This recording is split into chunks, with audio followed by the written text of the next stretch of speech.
લગભગ 108 દિવસ કરતા વધારે સમય જેલવાસ રહ્યો. આ સમય દરમિયાન જે પણ ખેડૂત મિત્રોએ, જે ખેડૂત મજદૂર પરિવારોએ પોતાના પરિવારનો સભ્ય સમજી અને મને અને મારા પરિવારને હિંમત પૂરી પાડી છે, આ તમામ ખેડૂતોનો આભાર માનીશ. સાથે જ એ ઘટના સમયે તમે પણ એના સાક્ષી હતા અને જે મીડિયાના મિત્રોએ સાથ સહકાર આપ્યો છે, આ તમામનો પણ હૃદયથી આભાર માનું છું. અને જે અમારી વકીલોની ટીમ છે એનો પણ આભાર માનીએ, સાથે જ ન્યાયતંત્રનો આભાર માનું છું.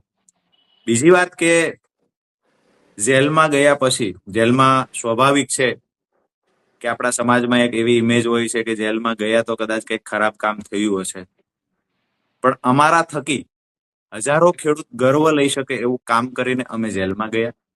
ક્યાંક ને ક્યાંક સ્વાભાવિક છે એ ઘટના સમયે જે ખેડૂતોનો વર્ષો જૂનો આ પ્રશ્ન હતો કે કડદાના બહાના હેઠળ ખેડૂતો સાથે છેતરપિંડી થતી હતી.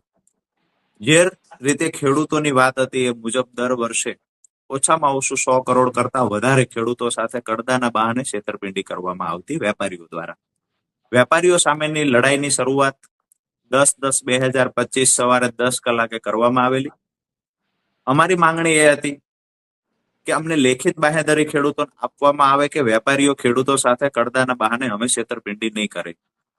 પરંતુ ક્યાંક ને ક્યાંક માર્કેટિંગ યાર્ડના સત્તાધીશો વેપારીઓના દબાવમાં આવીને અથવા તો બીજી ત્રીજી રીતે ખેડૂતોની વાત માની નહીં.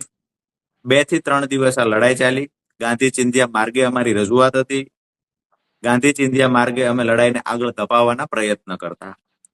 એમાં 12/10/2025 ની સાંજે હળદળમાં જે ઘટના ઘટી, શાંતિથી ખેડૂતો સંબોધી રહ્યા હતા સભાને.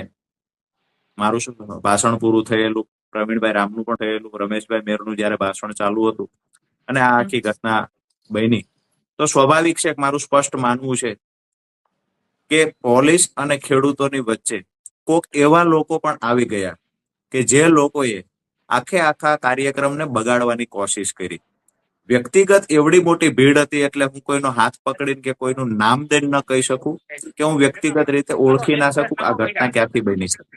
પણ એક વાત ચોક્કસથી કહીશ કે પથ્થર ફેંકનાર કોઈ પણ હશે એક ખેડૂત પરિવારનો સભ્ય ક્યારેય ન હોઈ શકે. પરંતુ કાર્યક્રમને બગાડવાની જે કોશિશ કરવામાં આવી અને જેના ભાગરૂપે 108 દિવસ જેટલો સમય અમારે જેલમાં રહેવું પડ્યું.